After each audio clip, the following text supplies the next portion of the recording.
E aí, meu querido, minha querida, tudo bem? Pronto ou não, as eleições chegaram e você vai votar no próximo domingo. Esse vídeo tem a intenção de te ajudar a definir uma direção para definir os seus votos ou então reavaliar os votos que você já definiu. Votar não é algo simples, é muito complicado. Eu já votei errado, me arrependo de certos votos para quem eu dei, mas a gente não pode se eximir dessa responsabilidade. Precisamos fazer o melhor nessa oportunidade.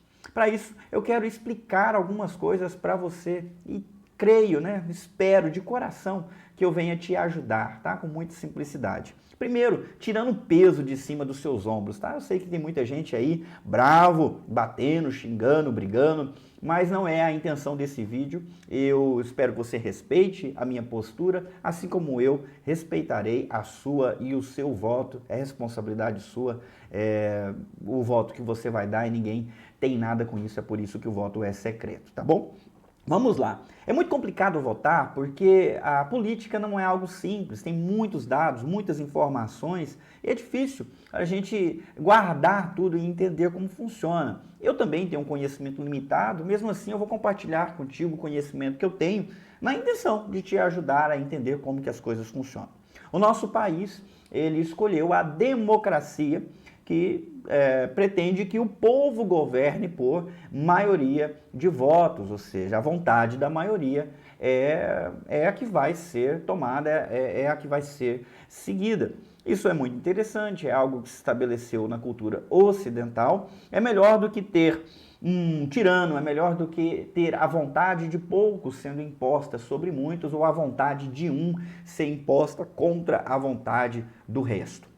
Só que para haver uma democracia é preciso ter leis, é preciso ter pesos e contrapesos. E isso no Brasil foi resolvido criando-se 3 poderes harmônicos e independentes. Você já deve ter ouvido falar poder legislativo, poder executivo e poder judiciário. Mesmo assim, há muita dificuldade de entender o que cada um faz, por isso eu vou explicar. Nós achamos que um presidente, por exemplo, tem a responsabilidade de fazer tudo o que nós queremos que ele faça, mas isso não é possível porque nós não escolhemos um imperador, nós escolhemos um presidente. O presidente é o poder, é o líder do poder executivo, então ele só pode executar aquilo que foi decidido pelo poder legislativo e ainda no limite daquilo que é constitucional, do que a lei, a Constituição permite. E quem define o que está dentro da lei ou fora da lei é o poder judiciário. Então, um presidente não pode todas as coisas, ainda que ele lance um decreto dizendo que a partir de agora as coisas serão assim, o Senado, o Congresso pode derrubar aquele decreto e dizer não, não vai ser não. Então, ao invés de ficar pensando num salvador da pátria, em alguém que vai entrar naquela cadeira e vai mandar e desmandar, pense em direção. Porque o presidente da República, seja ele quem for, não pode mandar e desmandar. Ele pode tentar inclinar algo numa direção ou em outra direção, com o peso dos votos que ele recebeu, mas ele é um poder executivo. Se ele quiser mudar uma lei, ele vai ter que mandar o projeto de lei para o Congresso, ou vai ter que ter maioria de votos para aquilo virar lei, ou até mesmo emenda na Constituição. Então, eu vou começar por aí, pela cadeira de presidente. Como escolher o próximo presidente? Hoje está tudo muito polarizado e eu não vejo isso tão negativamente porque fica muito fácil você fazer o contraste entre um e outro. Os pensamentos são distintos, por isso a direção que eles apontam são muito distintas. Fica fácil para você olhar e decidir em qual direção eu quero que o meu país caminhe. Em relação ao aborto, em relação às drogas, em relação à segurança pública, em relação à criminalidade, em relação à política econômica, em relação à educação, cada um tem propostas muito distintas. Outra coisa que é muito proveitosa é que ambos os candidatos à presidência têm uma vida pública longa, estão há muito tempo como deputados ou na vida pública como presidentes e outros cargos, então é possível você avaliar o que eles já fizeram e a coerência com o discurso que eles emitem agora. Eu defino meu voto para presidente, não com medo do que pode acontecer, porque o que vem do medo e não procede da fé é pecado. Eu vou votar com convicção daquilo que eu entendo, que se encaixa com os princípios e valores cristãos que eu confesso.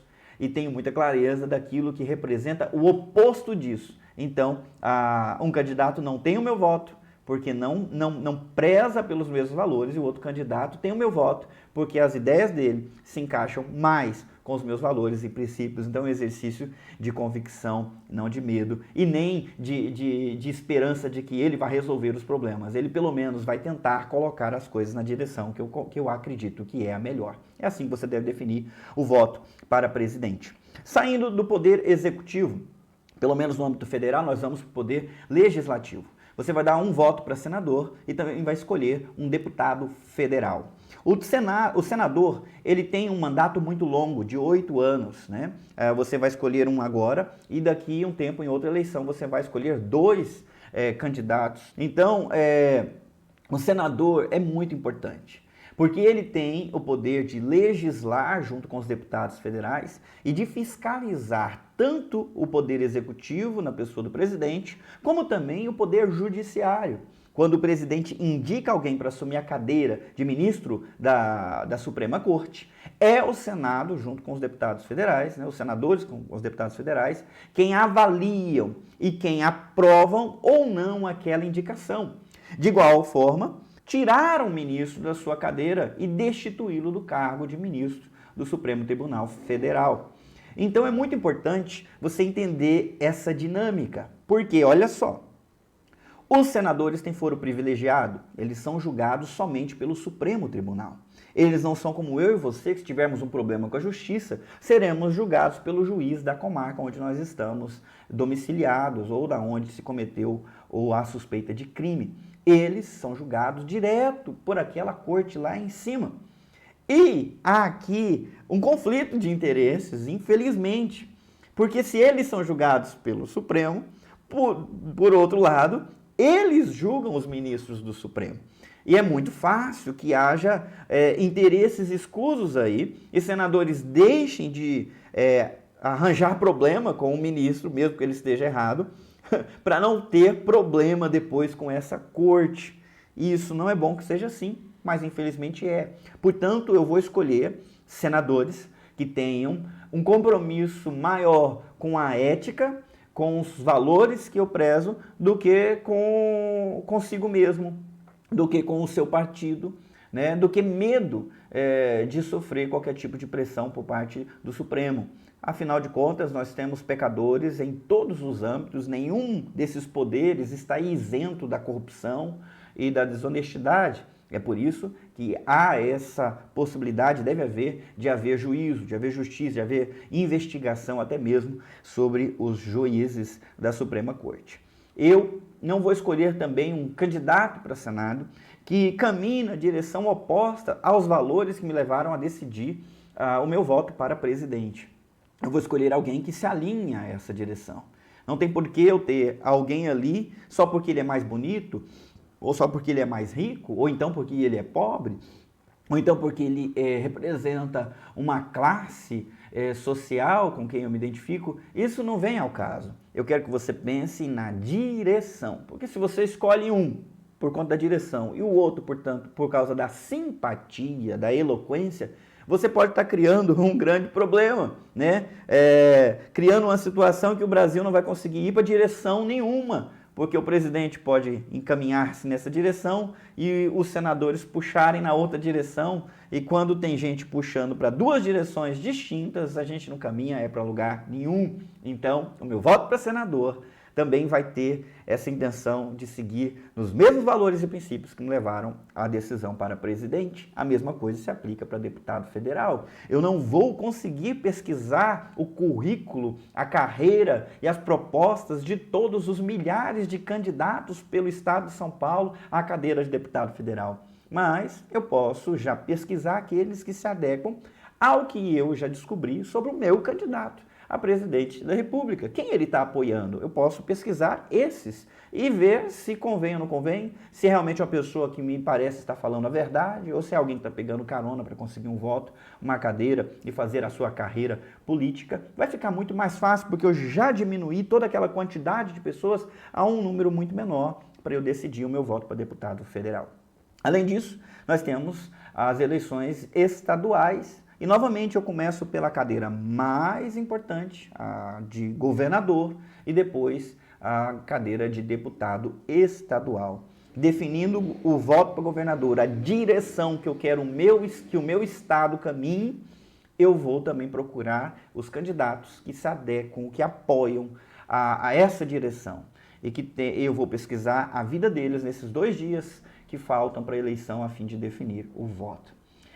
Eu espero que você tenha aproveitado esse vídeo e que coloque essas coisas em prática, que elas sirvam de alguma forma para te ajudar a tomar essa decisão. No mais, fique tranquilo, não se sujeite a nenhum tipo de pressão para estar magoado ou odiando alguém por conta do seu voto. Vamos, pelo contrário, saber que nós podemos tomar nossas decisões, mas é Deus quem dirige o curso da história.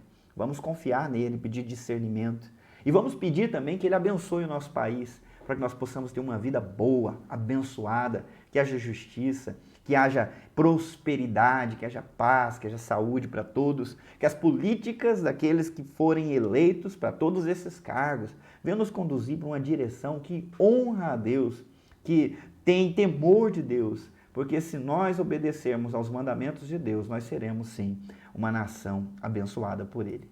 Deus te abençoe. Até.